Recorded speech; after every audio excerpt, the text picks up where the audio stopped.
el penúltimo libro de la Biblia, justo antes de Apocalipsis.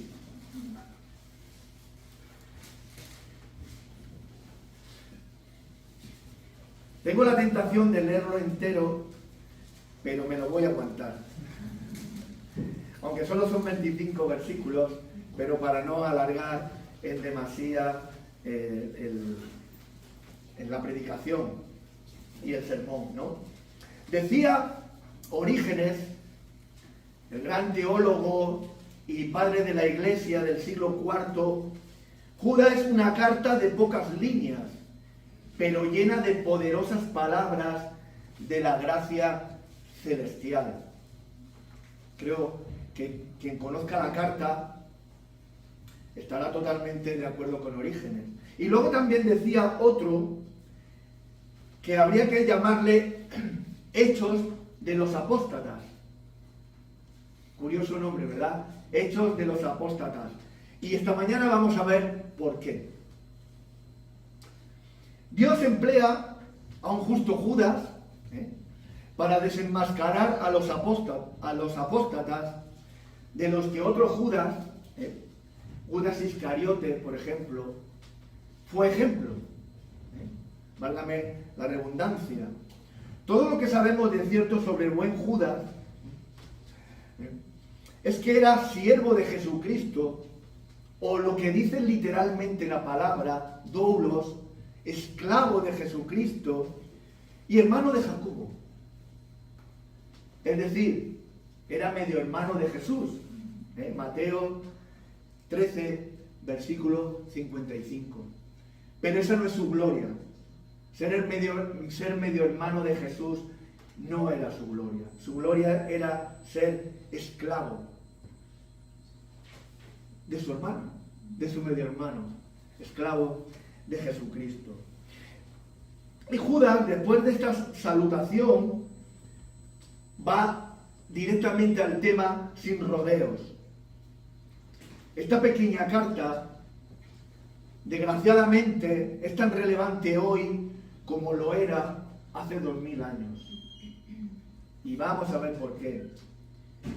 Esta carta, pequeña, 25 versículos, como ya he comentado, pero de un peso teológico y de una total vigencia espiritual. En los primeros versículos vemos que Judas hubiera preferido escribir acerca de la comunión salvación que había entre sus lectores. Y ahora en nosotros, versículo 3. Pero las falsas enseñanzas estaban y desgraciadamente están adquiriendo tanto predominio que se sintió obligado a escribir un llamamiento a contender ardientemente por la fe que ha sido dada a ellos y también ahora a nosotros. Versículo 3. ¿Cuál es el contenido esencial de la fe de ellos y nuestra? ¿Cristo vino para borrar el pecado por medio de su sacrificio? ¿Entró una vez para siempre en el lugar santísimo, habiendo obtenido eterna redención? ¿Padeció una sola vez por los pecados? Somos santificados mediante la ofrenda del cuerpo de Jesucristo, hecho una vez y para siempre. Y aquí, como conocedores nosotros de todo el Nuevo Testamento, podíamos añadir más puntos, pero esa es la base, los fundamentos de la fe cristiana, de la fe verdadera, de la fe evangélica que nosotros predicamos y conocemos. Expone el deseo del bienestar de la Iglesia, Judas, y de la pureza doctrinal. Tema muy importante ayer y hoy. Su profundidad en el conocimiento de las Escrituras es evidente para conectar episodios bíblicos y manifestar que Cristo es el Salvador pero también, que es lo que olvida mucha gente, desgraciadamente, y también muchas veces su pueblo, que Jesús no es solo Salvador, también es juez justo. Y no debemos olvidarlo. También es juez justo y hace juicios. Aunque a veces, o la mayoría de las veces, para nosotros no sea evidente, pero ayer y hoy Jesucristo salva y también juzga y castiga. Hay un peligro en la iglesia. Y la iglesia está en peligro. Nos está diciendo Judas. Una desviación doctrinal que no solo es una opinión, sino una amenaza muy real e importante a la fe.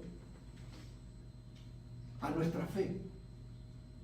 A la fe de ellos y a la fe nuestra. Judas usa un lenguaje vivo, con muchos ejemplos y episodios bíblicos, que cualquier hijo de Dios o cualquier cristiano debe de conocer.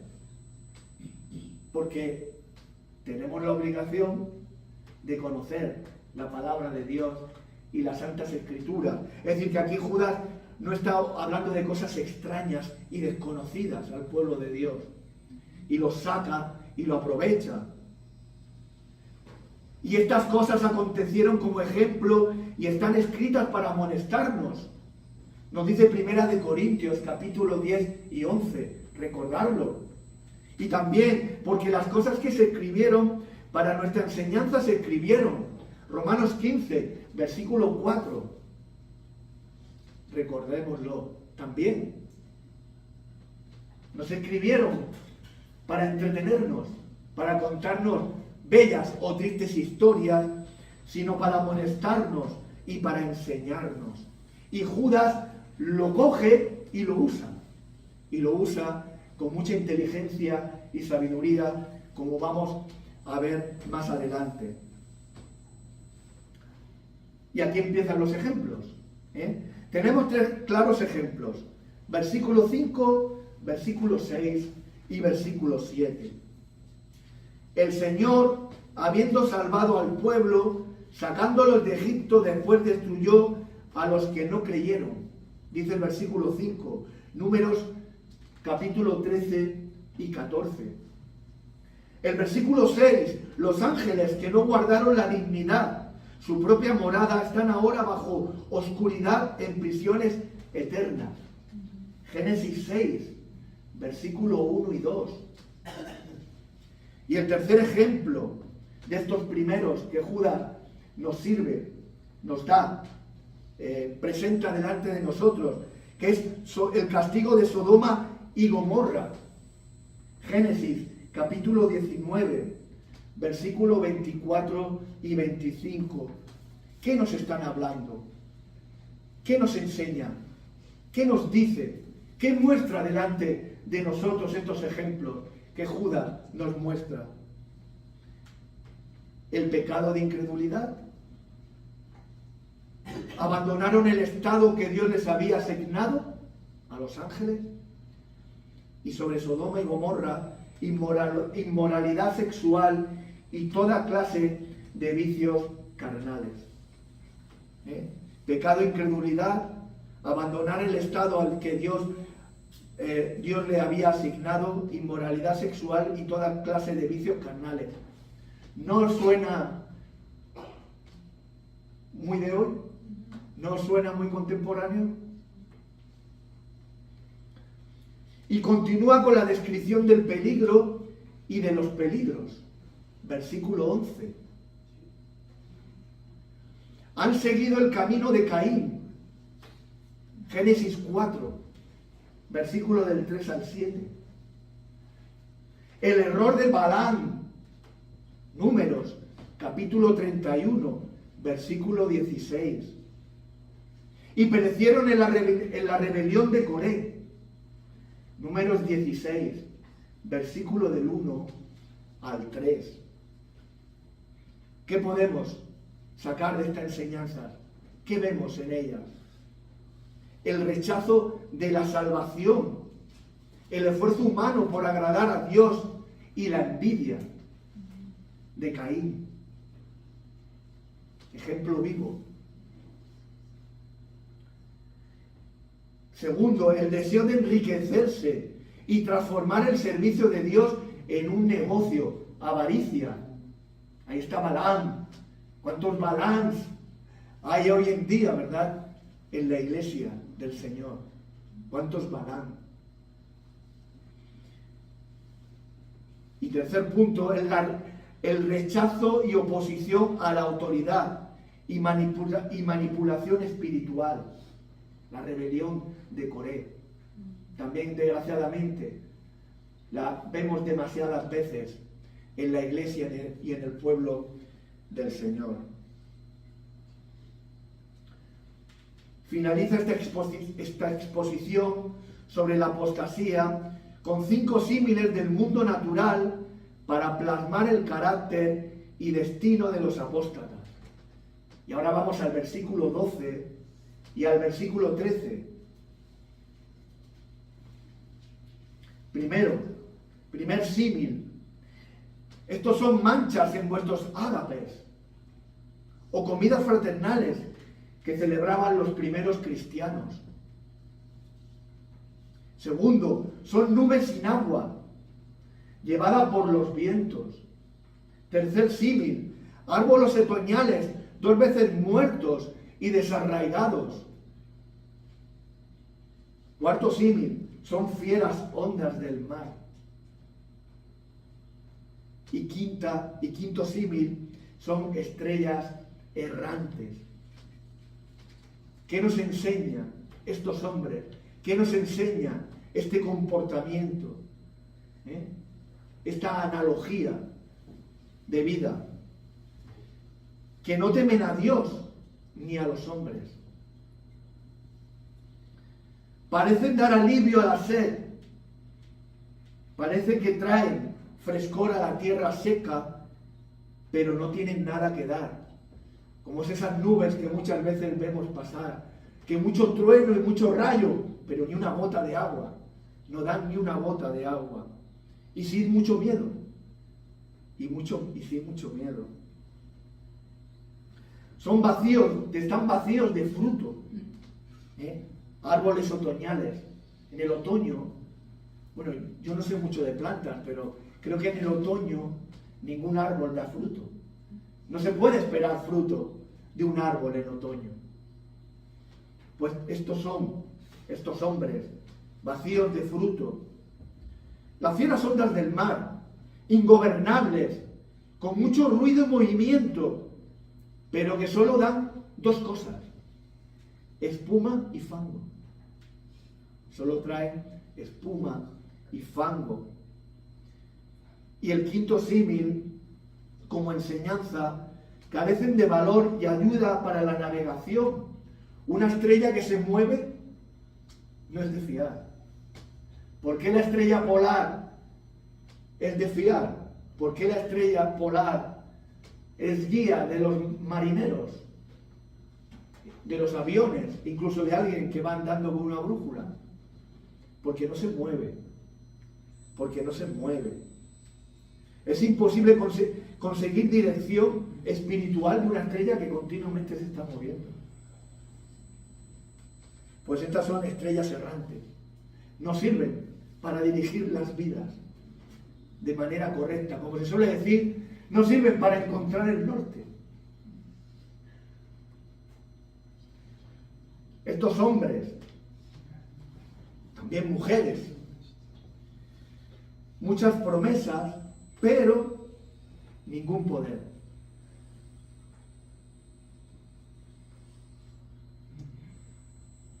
Los apóstatas no solo rechazan la verdad, sino que desgraciadamente también atraen a otros. Porque si el daño se lo hicieran ellos solos, pues bueno, es triste, pero ellos lo eligen. Pero el problema es que quieren arrastrar a otros. Y en este caso, quieren arrastrar a la iglesia del Señor. Quieren arrastrarnos a nosotros. Cuidado, porque quieren arrastrarte a ti, quieren engañarte a ti, quieren que tú seas como ellos. Estos son los apóstatas, falsos hermanos, falsos siervos del Señor y falsos líderes de la iglesia. Engañadores con mayúsculas.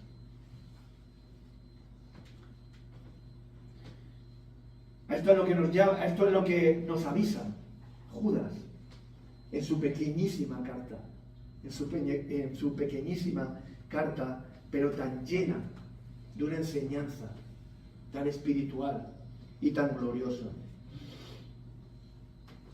Después de describir a estos hombres perversos y estas actitudes y formas de actuar y de vivir y de enseñar, nos dice que debemos luchar por la fe, pero no de una manera violenta, sino equipados en corazón y mente con la palabra de Dios. Con la palabra de Dios. Recordar lo que he dicho de Romanos 15 y de 1 Corintios 10. Acordándonos de lo que se escribe, porque ha sido escrito para evitarnos estos peligros. Como he dicho anteriormente, no ha sido escrito para entretenernos, para conocer la historia sagrada, sino para guardarnos, para que nos sirvan de luz, de guía, de guarda. La vida cristiana no es un camino pasivo, sino es una batalla espiritual. Y desgraciadamente es una batalla espiritual que dura toda la vida. Toda la vida. Hasta que estemos delante de la presencia del Señor. Y hay que ser valiente y perseverante. Como dijo uno, la vida cristiana no es para cobardes, ni para pusilánimes. Es una vida, como en otra carta nos dice Pablo, soldado de Cristo. Los soldados. Tenemos ahí muy cerquita la guerra de Ucrania. ¿Pensáis que los soldados, cuando les dicen que se preparen para asaltar la trinchera de los rusos, o los rusos la trinchera de los ucranianos, no tienen miedo? ¿No tienen miedo de asomar la cabeza? ¿No tienen miedo de salir de la seguridad de la trinchera? Pero obedecen a los que mandan. Obedecen a sus señores. Igualmente, nosotros también obedeceremos a nuestro Señor y estaremos firmes y valientes en esta batalla espiritual, que es mucho más importante que la conquista de cualquier territorio o cualquier meta política o religiosa. Es una batalla espiritual y seremos soldados valientes. Judas nos llama a ser soldados valientes. Y esclavos fieles.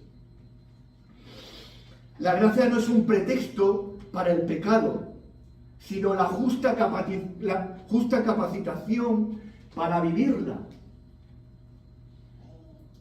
Somos llamados a agarrarnos a la gracia, pero no para pecar, sino todo lo contrario, sino para que nos capacite para vivir.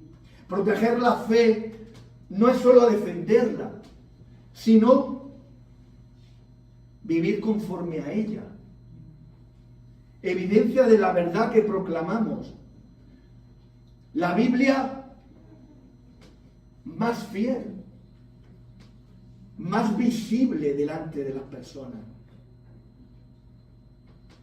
Muchas personas jamás le dejarán que leamos un texto bíblico, pero les encantará ver a nosotros viviendo lo que enseñan los textos bíblicos. Y tiene mucho más valor también. Y también tiene mucho más valor. La humildad y la obediencia preceden a la gloria. ¿Quieres la gloria del Señor? obediencia y humildad. La fe cristiana descrita por Judas no es estática, debe ser cultivada. Esto exige dedicación al estudio de las Escrituras, que es la base de nuestra fe. No me cansaré de repetirlo y de aprender de todo lo que le ha pasado al pueblo de Dios en Israel y al pueblo de Dios en el Nuevo Testamento. Aprender de ellos. Ella moldea la mente y los corazones. La moldea a la imagen de Cristo. Nos hace más semejantes a la imagen de Cristo. Nos perfecciona. Nos hace mejores. La oración también mencionada por Judas es otro elemento esencial. Orar en el Espíritu Santo, que dice Judas, no significa alguna clase de misticismo o de repetir frases, sino buscar la dirección y el poder de Dios en cada aspecto de la vida.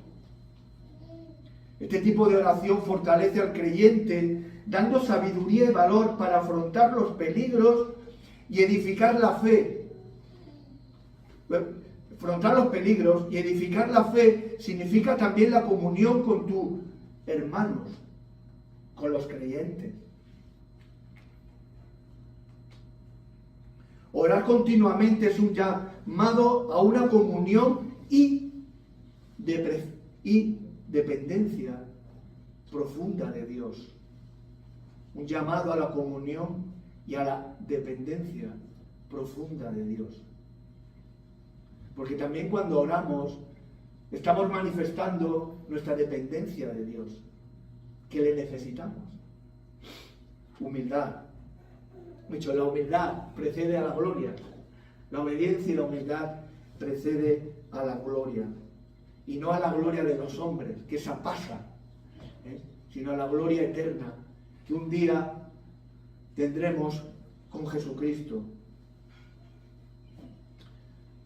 Y llegamos a uno de los pasajes más notables, versículo 22 y versículo 23.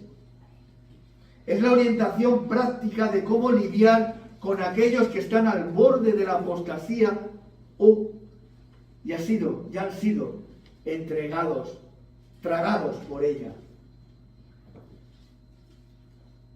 Revela tanto la gravedad de la situación como la necesidad de actuar con sabiduría y compasión. El que piensa estar firme, mire que no caiga. Dice en 1 Corintios, capítulo 10, versículo 12. Pero la misericordia no es excusa para tapar los pecados y los errores. La verdad no solo debe ser proclamada, sino también debe ser defendida.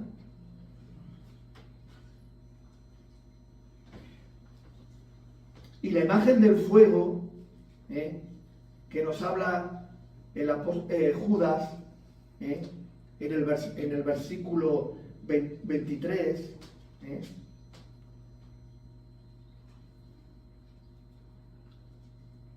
el versículo 23, la imagen del fuego no es por casualidad,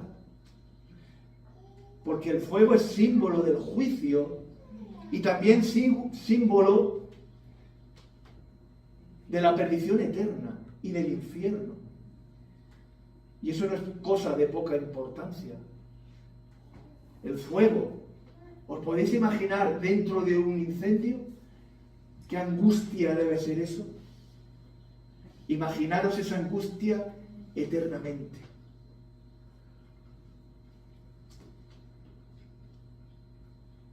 Somos llamados a ser agentes de rescate. Como los bomberos que entran en un edificio en llamas con el objetivo de salvar vidas. Pero tomando precauciones para no convertirse también en víctimas. Esta es la imagen que nos trae Judas. y traída a los tiempos modernos, ¿no? Porque no había bomberos en aquella época.